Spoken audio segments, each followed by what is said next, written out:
Before YouTube, I would be making all kinds of videos, and I just carried on with business the same. The only difference was that more people were seeing it.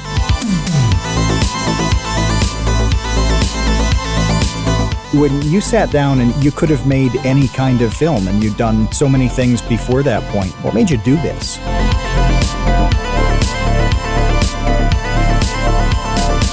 That was the first time I saw somebody else do a game review that was in an angry style. It was like the highest form of flattery I ever got.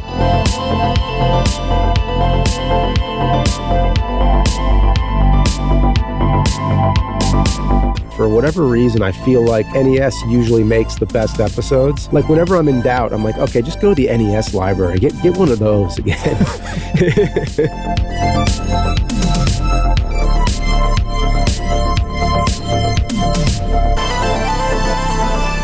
All I know is that I haven't changed my method. I continue to write the episodes and do it the same way as before. The AVGN to me is kind of like a life constant. I feel kind of anchored in the nerd where it's the same, like the nerd doesn't really change. Hey, welcome to the Create Unknown, the home of Make Something Mean Something. It is TCU's Day, and we have a legendary guest tonight that we are very excited about. This is years in the making. Let's kick things off immediately.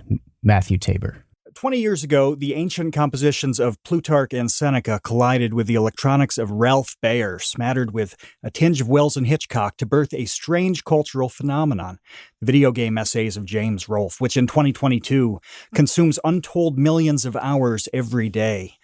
James is actually one of our two guests today, the other being the angry video game nerd, and it's not always easy to tell where one stops and the other begins. A couple of obscure short videos made years before YouTube turned into Cinemassacre and Screenwave, and a near 20-year body of work that includes a feature-length film with 942 visual effects shots. In 1940, James would have been eligible for the draft. He's not old, but he already has a legacy. It's the literally tens of thousands of YouTube channels that percolated in the minds of viewers as they watched the angry video game nerd. James, if you started fresh today, no resume, no creations of any sort prior to right now, what would your YouTube channel be about? What would my YouTube channel be about? I don't know. Maybe cocktail recipes or something. What? Really? Are you into that? I mean, not a lot, but if you're just saying like start with something new, I'm always about starting new with things. It's fun. It's never too late to change what you're doing and, change things up. Yeah. Well, you've had a lot of formats over the years, so it's obvious to me. And it's something that I relate to a lot, on Vsauce 2. I've tried a lot of shows and, let them run their course, switch things up. It seems like you're interested in creativity kind of in the same way. So it's been interesting to me to see you have the angry video game nerd, which is obviously what you're most well known for, as being kind of like the cornerstone of that. Do you ever feel like the angry video game nerd character prevents you in any way from kind of exploring the other creative things that you'd like to explore? Yes and no. I think mostly no, because it helps get more attention to other things that I'm doing, and it makes everything possible. I mean, the nerd opened up all the doors, and it's the nerd is the highest, most important thing that I do, because it's my paying job. I mean, that's like the highest thing you could do, and I keep it fun. I get to do whatever I want, really, in the episodes. Like, there's no type of rule or genre that the nerd can step into. So, I keep them fun, and yeah, I mean, the only reason why it might stop is just because if I'm busy working on a nerd episode, then it's taking time away from something else I might be doing. It's probably the only reason that I haven't released my book yet.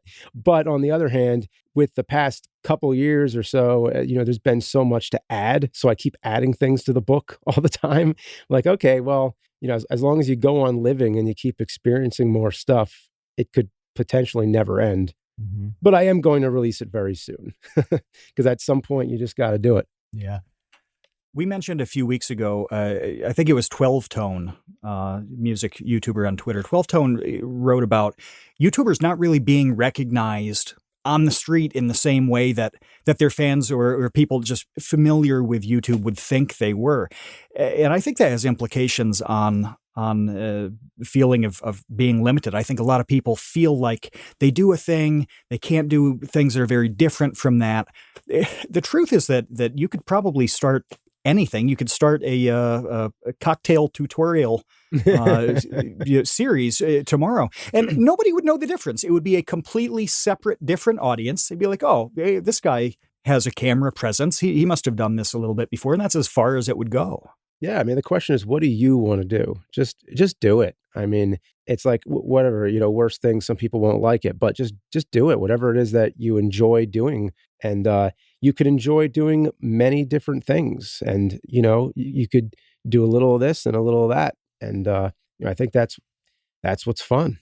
I'm glad that you brought up the 12-tone thing because, James, I actually heard you talk a little bit about this in another podcast that you did, where you were mentioning, first of all, that you can't go to GameStops. If you walk into a GameStop, it's like instant, a celebrity status, essentially, well, getting hawked by people. Yeah, it's been a long time since I walked into a GameStop. Is that a thing still?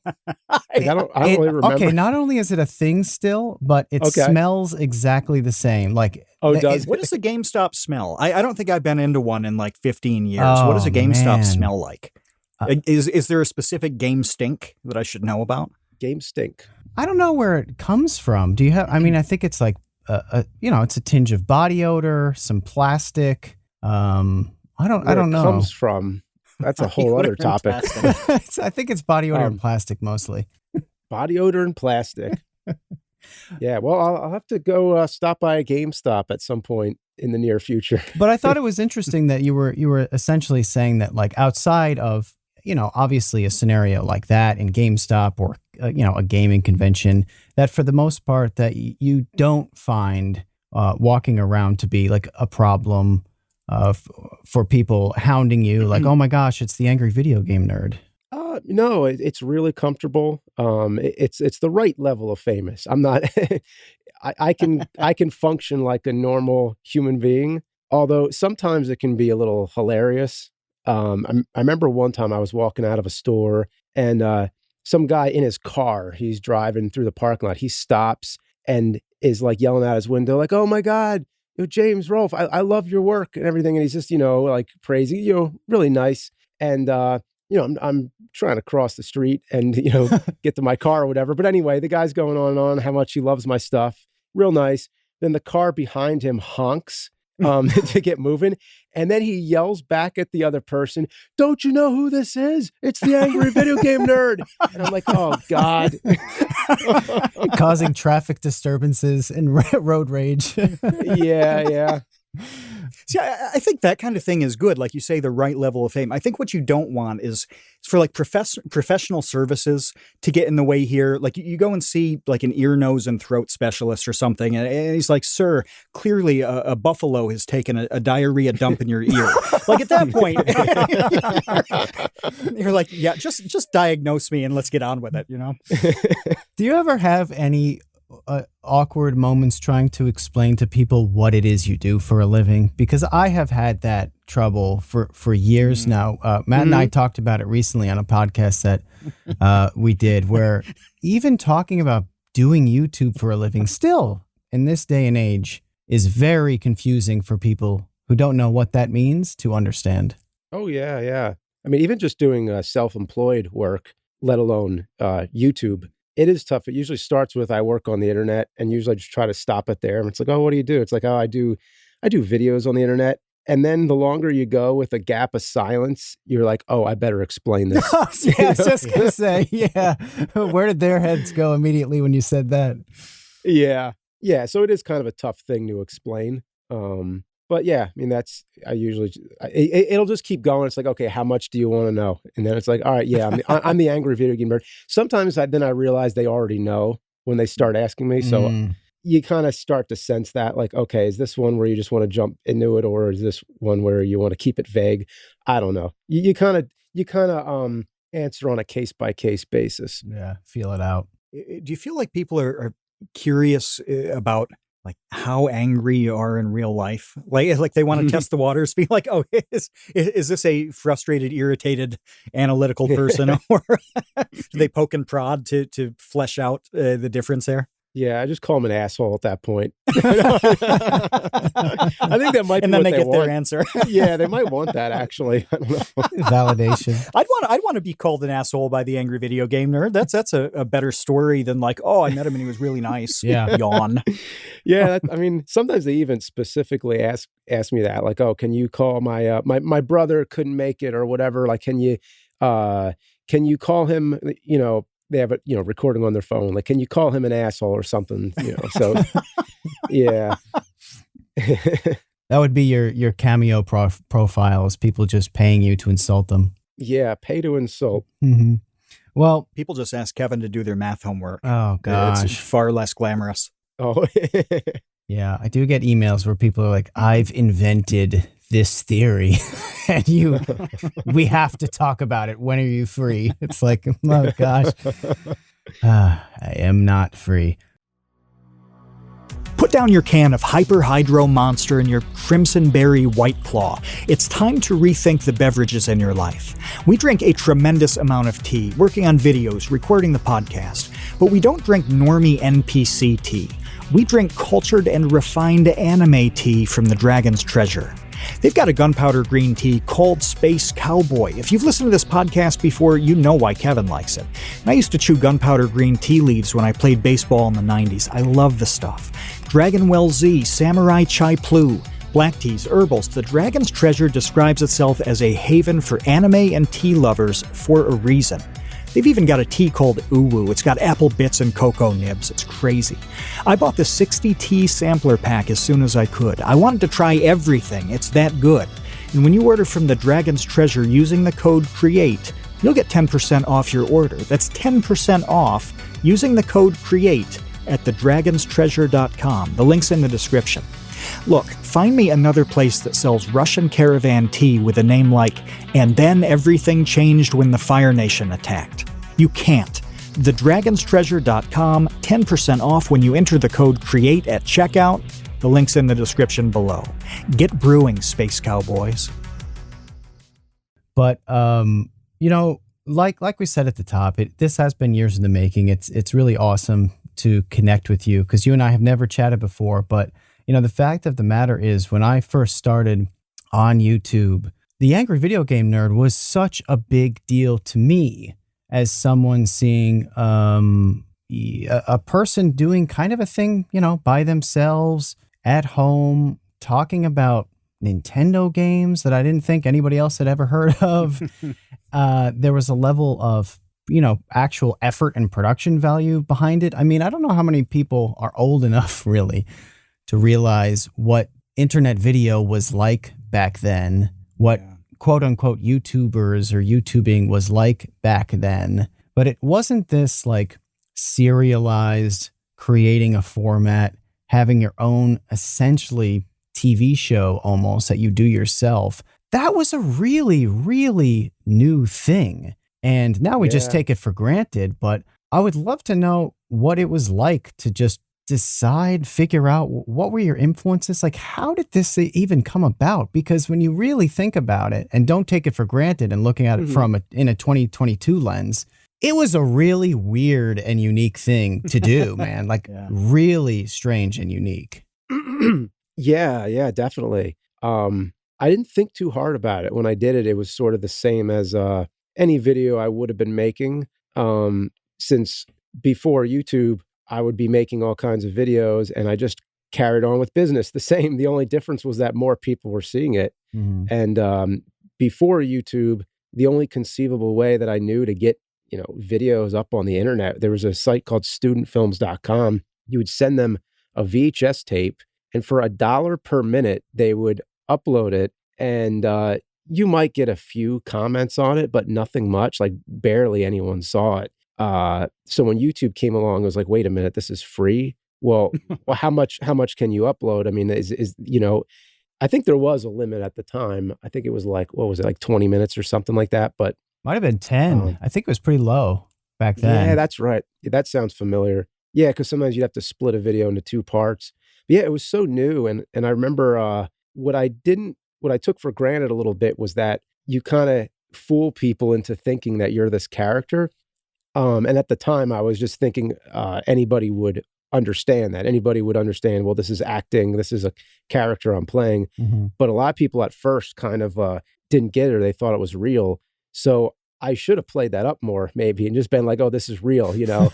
Um That's a really interesting thing to note, though, that you were already doing this stuff. It's a lot like Weird Paul, who we talked to weeks ago.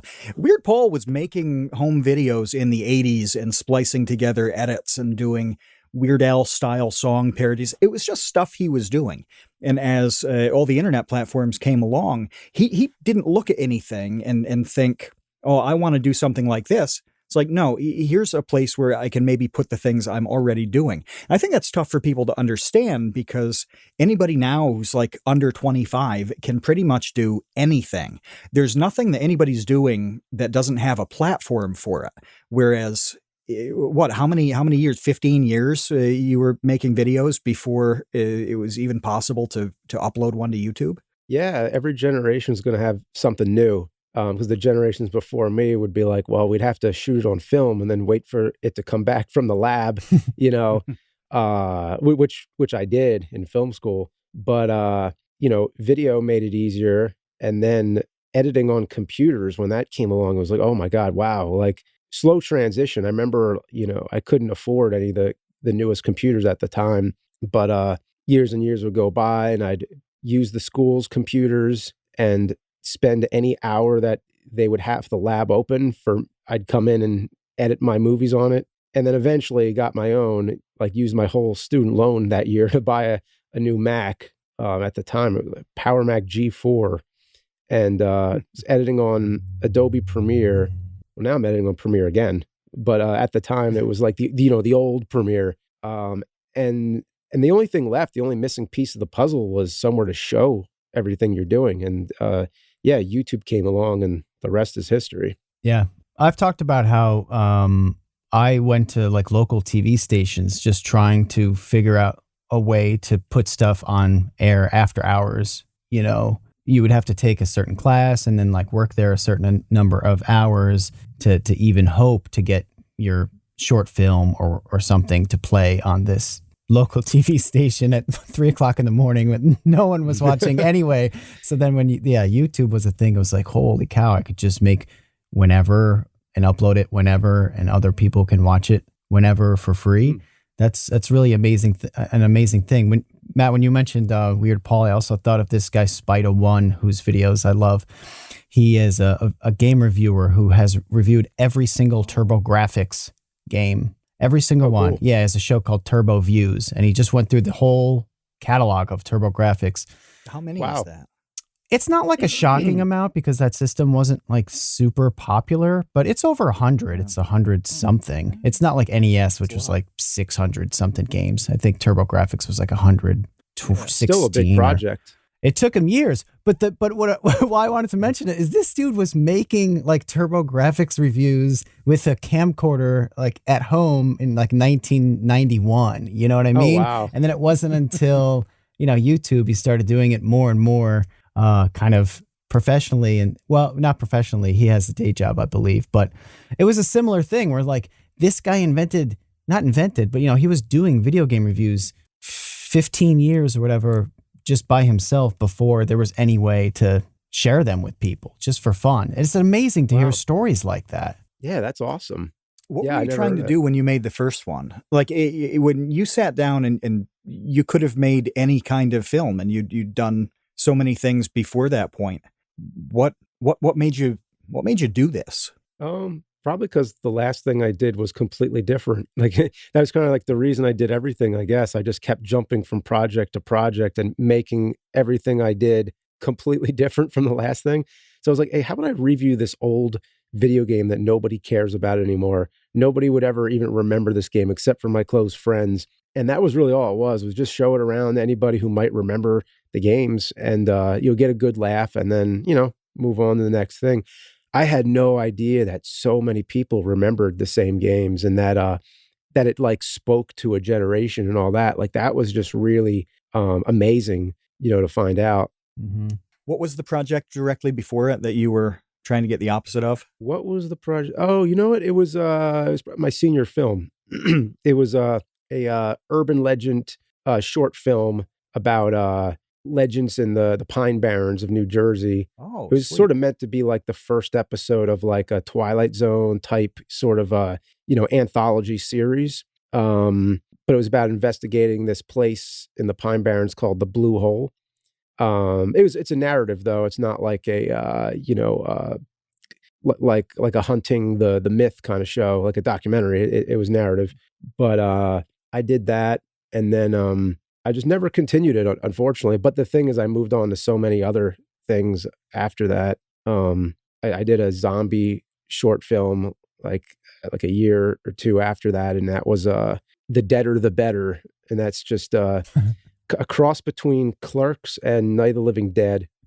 And are these available to watch, or are they kind of lost to time? I don't think they're lost unless they went down without me knowing. But I think you could find them. Yeah, if you look up Legend of the Blue Hole, that's a little more low key. And then the Deader the Better is a little more like silly, like inspired by like Evil Dead and movies like that. It could be made a lot better today, but for what I did, it was pretty cool because I filmed inside my parents' garage at that time, and I used even when I wasn't living there, I would still go back to use their garage because it was the only place I knew. They never heard the last of me for a while, but it was all done inside, but it was meant to look like an exterior. Like you'd fog it up, and with the atmospheric haze, you couldn't really tell that you were inside. So it just looked kind of like an old, like black and white Universal horror film, like that kind of look. Mm-hmm. But with the Clerks vibe, it was kind of like just two guys chatting it up in a cemetery while killing zombies. That was kind of the idea.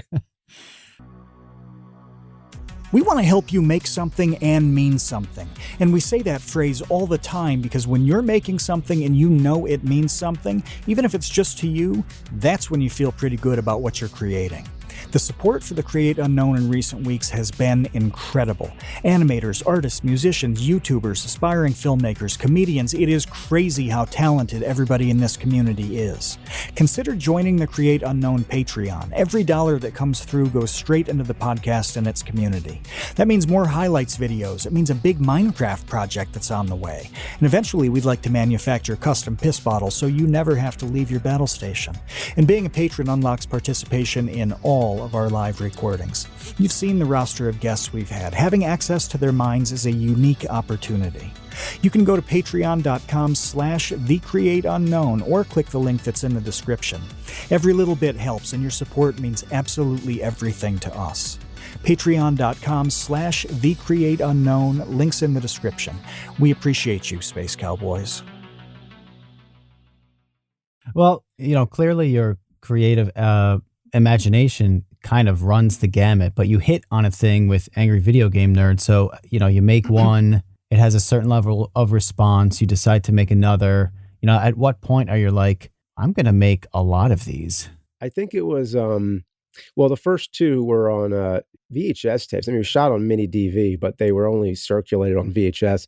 That was a couple years before YouTube really took, off the ground. And once YouTube started, I uploaded those, but I made a third one, the Karate Kid episode, as a trilogy. I was like, well, good things always come in three. Why not? And the third one had a little bit more production in it. Yelling the word fuck out of my mouth and explosions and stuff like that. I mean, cheesy effects, but they were fun. Then that one got a little bit of a response, I guess. And then I did Roger Rabbit. That one I think got more of a response. And then I think Ninja Turtles was next. And that was like the first one that a lot of people saw. First one on Screw Attack. That was kind of like, by that point, it was like, okay, like people are digging this, make some more. And to this day, that the entertainer in me wants to just keep making them to entertain people. So it's hard to stop, Mm-hmm. Yeah. Well, it was so influential, like I said earlier, that it was too influential in some respects because there were people who were just 100% copying what you were doing, Yeah. like blatantly. It was really a strange thing. And again, I don't know how many people were like lived through it at the time because it was a while ago now. I mean, I'm sure a lot of people listening to this podcast were like 3 years old when this was going on. But the fact is, there was this strange moment of time where, AVGN was extremely popular. It was fresh. It was different. There wasn't anything else like it on the internet until there were kind of a lot of things like it on the internet because a bunch of dudes kind of said, "Hey, I could do this," and like literally could do this. What went through your head when you started seeing those clones pop up? All I remember is the first one I saw. I think the show was called like Terrible Game Theater or something like that. And when I saw it, I loved it. I was like, it's hilarious to see somebody else doing it. Like, it was like the highest form of flattery I ever got. I was like, oh my God, because he mentioned me in it too. But that was the first time I saw somebody else do a game review that was in an angry style like that. And I was like, oh wow, this is awesome that I inspired this person. And then a lot of others came, and then there was just so many you couldn't keep track at a certain point. And then it kind of it lost any surprise value. Nowadays there's so many people on YouTube in general. It's not, nothing's really, it's hard for something to stick out now. You know what I mean? Mm-hmm. Right. To have a concept that is 100% original and never done before is probably not happening at this point. Like, there's a reason why there's a line about that in Ecclesiastes, which is a bit of an old one. But yeah. So like people do stress out about that. Like even when we talk to people on Discord, a lot of people don't start their projects. You can tell it's because they're concerned that it's derivative in some way. Well, at a point you just have to recognize that like you're not really going to do something that is completely and totally fresh. But the difference between all those clones, and as you were describing it, I was thinking of all the like buying computer games in the 80s where the sticker would say that it was like Tandy compatible and IBM compatible. There's just this rash of machines that ran off the IBM stuff. But no, you really, the angry persona part was not at all really what it was about. Like when I watched those videos, I thought about the disappointment between reading an article in Nintendo Power as a kid and being excited for a game and then renting that game for the weekend, and the controls are absolute shit. It's impossible. Like the dumbest, everything you would point out in a video about a game is what would frustrate the hell out of me when I was 9 and completely run counter to my expectations. And that's not something that you can just like turn a camera on and be angry and funny and get. There's a level of analysis there that matches the viewer's experience on that. And none of those clones really captured that. Oh wow. Well, thank you.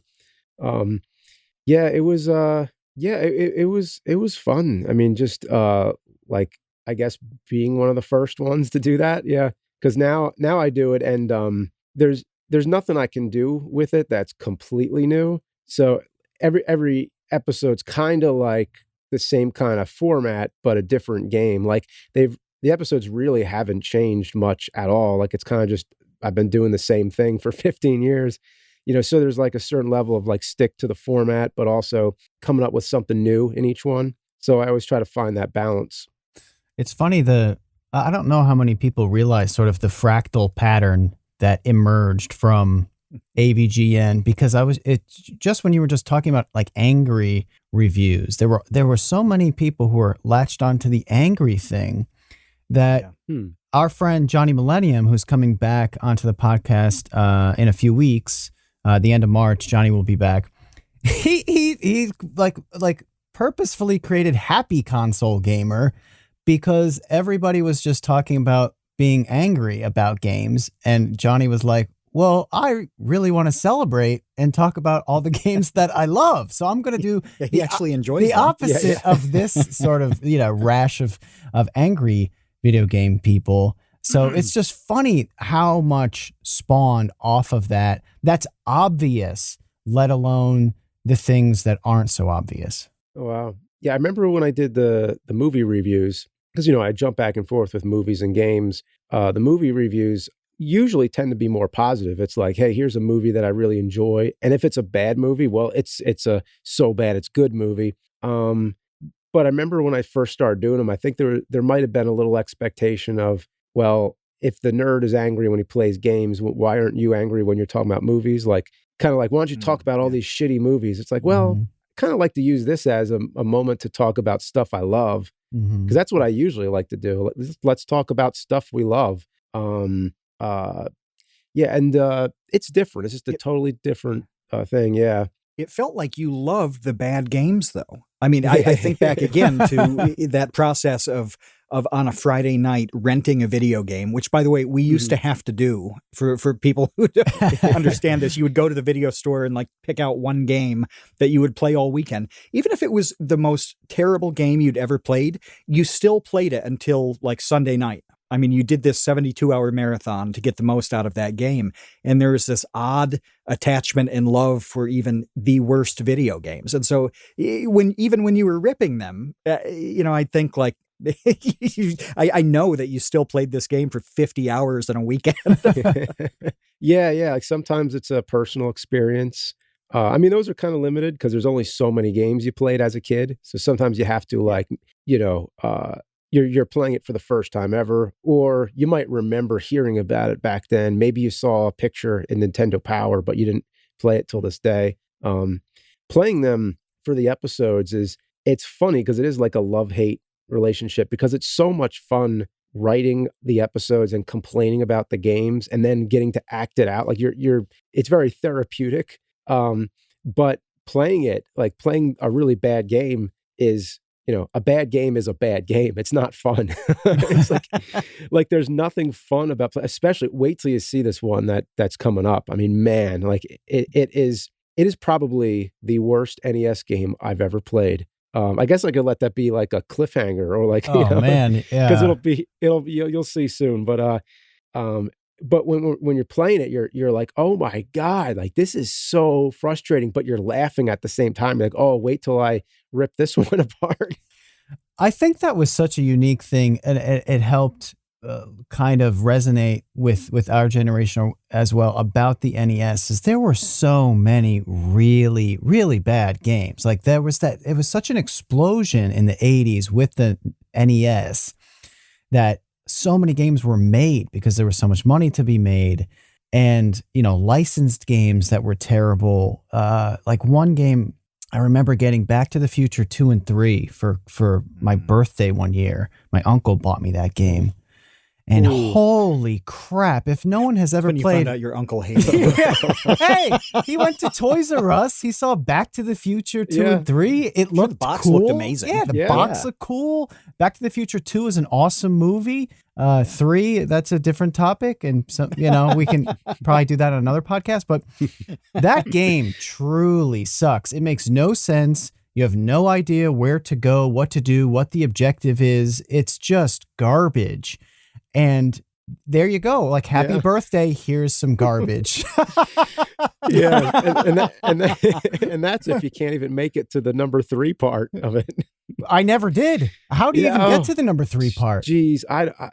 I mean, I did a revisited episode on that where I went back and went further in depth, but that one says it all. But man, like that is just, just like you said, it makes no sense. They did not watch the movie. I mean, I'm guessing a lot of these games probably they were in development before the movie would come out, and they wouldn't spend the time to like share the plot details or anything. I don't know, because the way these games were made was just so hasty. And man, I mean, I'm glad they did though, because otherwise we wouldn't have so much material for these episodes. Yeah, I just don't think like somebody born. Let's say AVGN never existed, YouTube never existed, but the gaming industry did. I just don't see the same show being generated from like the PS4. I don't know. I just don't. I think the games are just better. There's not this slew of horrendous games that everybody played and remembers how much they sucked. Yeah, you know what? It's like NES, for whatever reason, I feel like NES usually makes the best episodes. like whenever I'm in doubt, I'm like, okay, just go to the NES library, get one of those again. Even the show, it was Angry Nintendo Nerd. Funny thing, there's a segment in the new episode. It's going to start off as Angry Nintendo Nerd. We're going to go back, like really go back to the past, like this, like as if this were a lost episode. Even using the exact same microphone that I used for the voiceover, exact same microphone for the on-screen parts, which was a Sennheiser shotgun mic that would peak all the time. It used to piss me off. But just going back to like wouldn't it be cool just to like just feel like we're in 2006 again, Yeah. Well, it's been that long, it's been since 2006. We're in 2022 these days. And that's a topic that I really wanted to, and a conversation I really wanted to have with you, is that we're at this strange point now where there are creators like you who have done this from the beginning. It's been a long time. So you've had a long career as a YouTuber, which having a long career as a YouTuber is now like, the first generation of people who are running into that. So how do you think that has played out? And do you think that, having a long career on YouTube or as an online creator has different challenges than perhaps having a long career in other entertainment industries? Yeah, I don't know. I mean, I just I keep making the episodes like the same way, like the method doesn't change. But a lot of times I make jokes about that where I'm like, oh, well, it was 15 years ago when I first talked about this game, but it was 15 years before that when it was actually released. So it's actually the episode is now just as old as the game was when I first reviewed it. So there's all that kind of stuff. I like it because it's retro, and like I like that I've become retro too. So whenever people talk about that, like, oh, I remember it's 2006 when I first was watching the Angry Nintendo Nerd. It's like, yeah, like retro. I like it because a lot of the people who I'm a fan of are retro and retro to me. Mm-hmm. Yeah, well, I'm just wondering, in general, how you deal with people who, like for instance, for me, there was a show that called Mind Blow that I used to do on Vsauce 2 that a lot of people knew and they subscribed to my channel for. I haven't done that show in many years, but to this day I still get comments, bring back 5 years. Bring back Mind Blow. When's the next Mind Blow? Why did you stop doing this? Oh, yeah. And there's a free video. Matt and I did an 1.5-hour podcast where I just tried to explain why I stopped doing that show. But obviously, you've had different formats over the years. You have grown into an adult, a family man. Life changes, people change.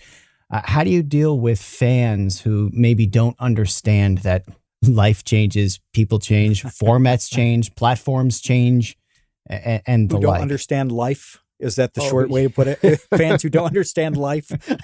Don't understand life, yeah. I mean, I don't know who that is exactly. Like, are these people who are young that just haven't been through that yet? Or, I really don't know. But all I know is that I haven't changed my method. I continue to write the episodes and do it the same way as before. So the AVGN to me is kind of like a life constant where I feel kind of anchored in the nerd, where it's the same. Like the nerd doesn't really change. And there are some shows that I stopped, like Board James. I loved Board James. It was actually one of my favorite shows that I did, but it had like a self-contained story that wrapped up. So I kind of did like the Seinfeld thing where he stopped because he felt like, oh, this is perfect where it is. I'm not going to like run this into the ground. So I'm like, okay. So with a lot of the shows that I stopped, they all stopped for a reason. Like I felt this is good where it's at. Let me just leave it. I'll leave Board James alone. That's not like definitive. It's not like I can never bring it back. But for the time being, I like that people ask me like, oh, I'd love to see that more, because that clearly means they loved it. But the nerd is the one that I've decided to keep going for now, and everything will come to a stop eventually. But the nerd's been the longest running thing that I do. It's the bread and butter of the channel. It's how I support my kids. It's it's my day job, but that doesn't mean it's not fun. Like it's the most fun day job you could possibly have. If I wasn't doing the nerd, I'd be doing some other job, probably something not as exciting. So who would want to stop doing it? I mean, that's a good point. I think you already answered my follow-up question, which was, what does James Rolfe day look like in 5 years from now? Like, it sounds like you'd love to continue to do the nerd. I know you said that you're working on a book. Is that something that you'd like to eventually do? Is do more Oh, writing? I might, you know what? I have thought of that. I might write, like, I could write fiction, I could write nonfiction. Um, that book is done. Well, I'm sure it's done now, but I keep adding chapters to the end of it as life goes on. But the book should be soon. There's also a lot of secret projects that I've been working on. So like in between nerd episodes, there's like some there's a location tour video that I want to do this year. I have like all these things lined up. So those are all kind of like the mystery projects that you'll see eventually. Also, I'm recording an album with my band Rex Viper. That's kind of just like a fun, side project that, whenever everybody has time and syncs up with our schedules and everything. It's like, all these people in the band, like everybody has to get together. We'll play some more shows. But right now, kind of just recording the music is like something pretty low key as far as like video production goes. Because I'm just a rhythm guitarist, so it's like it's not like a huge commitment. You know what I mean? Hmm. So I'll lay down my tracks and then I'll go back to working on another video, a movie review, or the nerd or whatever. Yeah, I just love doing that stuff. Kind of, what it kind of reminds me of is Rob Zombie. Hmm. He made music first, and then he started making films. And I think he was probably even around my age when I started doing music. He's probably around my age at that time, like late 30s. When he did when House of a Thousand Corpses came out, that was his first feature. So since then he's been doing films as well as music. So I kind of did it the other way around. I did the films first. Hmm. Yeah.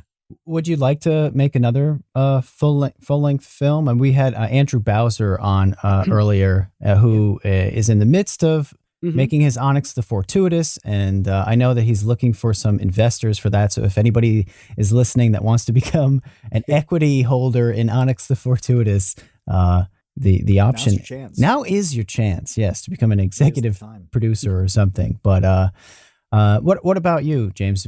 Is that something that you would like to do again in the future, or did you kind of scratch that itch? Oh, well, the next film would be in the horror genre, rather than, Angry Video Game Nerd Movie, which was like comedy, action, adventure, sci-fi. It was like this big, fun sampler platter of all different genres.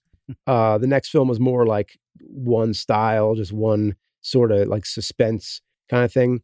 And I wrote that as a feature. I've revised it several times since. And the last revision I just did recently, I made it into a short film because, to be honest, I think it might be better as a short film than a feature, like as a 30-minute type, piece, like a Twilight Zone episode or something like that.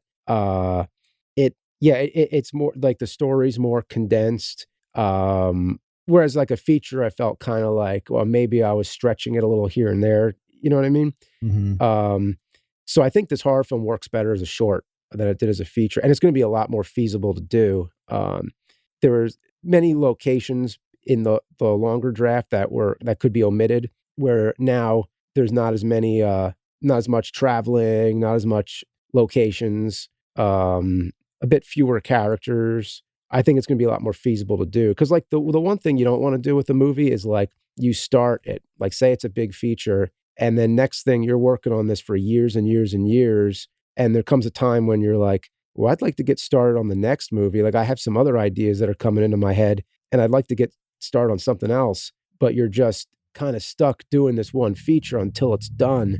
Hmm. So you don't want to get there. You want to like pick something that's going to be like the perfect thing that you're going to want to be doing. You don't want to just wait until you have that end result. Like you're making it to make it, like making it to actually enjoy making it while you're doing it. Hmm. So that's what that's what I just want to emphasize there. Yeah, yeah, that makes sense.